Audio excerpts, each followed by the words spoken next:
Driver ఆనందంగా ఉంటే కేంద్ర ప్రభుత్వం కానీ రాష్ట్ర ప్రభుత్వాలు కానీ ఓర్చలేకపోతుంది. డ్రైవర్ సంతోషంగా ఉండాలని వాళ్ళు భావించడం లేదు. ఎంతసేపు అయినా డ్రైవర్ని ఏ విధంగా ఇబ్బంది పెడదామనే కేంద్ర ప్రభుత్వం, అన్ని రాష్ట్రాల్లో ఉన్న రాష్ట్ర ప్రభుత్వాలు డ్రైవర్ ఆనందంగా ఉండాలనుకోవడంలే.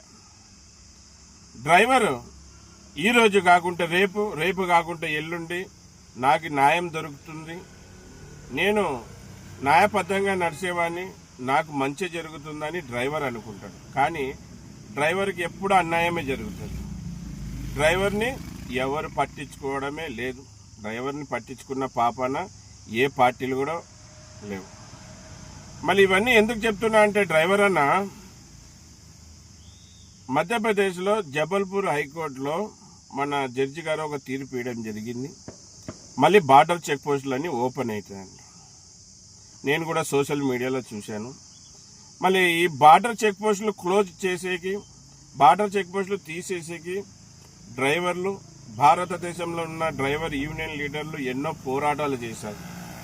అలాగే అన్ని పార్టీకి చెందిన రాజకీయ నాయకులకి కలిసి వినతి పత్రాలు ఇచ్చారు. ఈ బార్డర్ చెక్ పోస్టుల ద్వారా మేము చాలా ఇబ్బంది పడుతున్నాం, బార్డర్ చెక్ పోస్టులలో చాలా అన్యాయం జరుగుతుంది, డ్రైవర్లని అలాగే ఓనర్లని చాలా ఇబ్బంది పెడుతున్నారు, ఈ బార్డర్ చెక్ పోస్టులు తొలగించాలని వాళ్ళ రాజకీయ నాయకుల్ని కోరడం జరిగింది.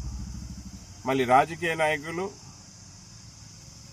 విననట్టు ఏదో డ్రైవర్కి మంచి చేశామన్నట్టు కొద్దిగా ఈ బార్డర్ చెక్ పోస్ట్ తొలగించడానికి ముందుకు వచ్చారు. మళ్ళీ అంతలోనే ఓపెన్ అవుతుంది. క్లోజ్ అయ్యి కొన్ని రోజులు కూడా కాలేదు, కొన్ని నెలలు కూడా కాలేదు, అప్పుడే మళ్ళీ ఓపెన్ అవుతాయంట. మళ్ళీ హైకోర్టు తీర్పు ఏమంటే, ఎందుకు ఆ విధంగా తీర్పు ఇచ్చిందంటే, ఈ కొద్ది కాలంగా ప్రమాదాలు ఎక్కువ జరుగుతున్నాయంట. బార్డర్ చెక్ పోస్టులు లేనందుకు ప్రమాదాలు ఎక్కువ జరుగుతున్నాయంట. అదే బార్డర్ చెక్ పోస్ట్ ఉంటే వాహనాలు నడిపేవాళ్ళు, వాహనదారులు ఎంతో బాధ్యతగా నడుచుకునే వాళ్ళు. ఇప్పుడు చెక్ పోస్టులు లేవు గనక, అధికారులు ఎవరు రోడ్ల మీద లేరు గనక ప్రమాదాలు జరుగుతున్నాయనేది న్యాయవాదుల ఒక వాదన, జడ్జి ఒక ఉద్దేశం. మళ్ళీ మీరు పెద్దవాళ్ళు, మాలాంటి బడుగు బరిగిన వర్గాలకి చెందిన వాళ్ళకి, బీద డ్రైవర్లకి న్యాయం ఇప్పించే న్యాయవాదులు, అలాగే మాకు న్యాయమైన తీర్పిచ్చే జడ్జి గారు, మీకు చెప్పేంత గొప్ప వాళ్ళమైతే కాదు, కానీ మేము బార్డర్ చెక్ పోస్టులకి వ్యతిరేకం కాదు. బార్డర్ చెక్ పోస్టులలో కొంతమంది లంచగొండి అధికారులు ఓలా స్వలాభం కోసం మా డ్రైవర్లను ఇబ్బంది పెడతా ఉన్నారు. ఓలా లాభం కోసం ఓనర్లని కష్టం పెడుతున్నారు. డ్రైవర్ని, ఓనర్ని చాలా ఇబ్బంది పెడుతున్నారు. ఇబ్బంది ఏమనేది మీ అందరికి కూడా తెలిసిన విషయమే. ఊకే అవి లేవు ఇవి లేవు అనుకుంటా అనవసరంగా లంచాల కోసం, డబ్బుల కోసం డ్రైవర్లను ఇబ్బంది పెడతాను. బార్డర్ చెక్ పోస్టులలో ప్రైవేటు సిబ్బందిని పెట్టి, గూండాలని పెట్టి డ్రైవర్లకి భయభ్రాంతుల్ని చేసి డబ్బులు వసూలు చేస్తున్నారు. అందుకే మేము బార్డర్ చెక్ పోస్టులు వద్దండి.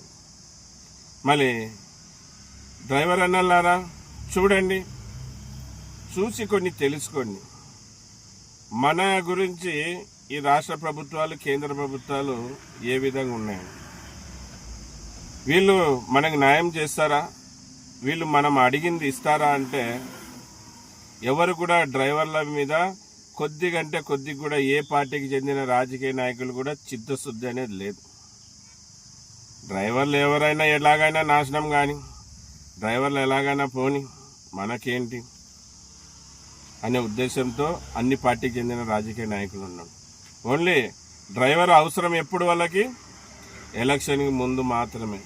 ఎలక్షన్కి ముందు ఇటు మన రెండు తెలుగు రాష్ట్రాల్లో, ఈ తెలంగాణలో కాంగ్రెస్ ప్రభుత్వం, ఆంధ్రలో కూటమి ప్రభుత్వం డ్రైవర్లకు అవి ఇస్తాం ఇవి ఇస్తామన్నారు. ఒక్కటి కూడా ఇవ్వలేదు. మళ్ళీ తెలుసుకో డ్రైవర్ అన్న, రాబోయే రోజుల్లో నువ్వేంటో, నీ సత్తా ఏంటో, నీ గొప్ప ఏంటో నువ్వే చూపెట్టాలి.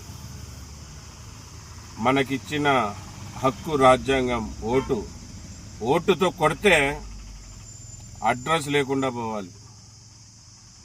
డ్రైవర్ అనుకుంటే పార్టీని నిలబెట్టగలడు, డ్రైవర్ అనుకుంటే పార్టీని గెలిపగలడు, డ్రైవర్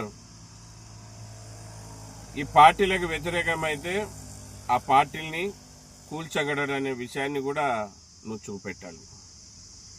మళ్ళీ రాబోయే రోజుల్లో మనమందరం కలిసి మనకు మంచి ఎవరు చేస్తారో వాళ్ళ వైపు నిలబడదాం, చెడు చేసే వాళ్ళని తరుముదాం. జై డ్రైవర్ అన్న, జై డ్రైవర్.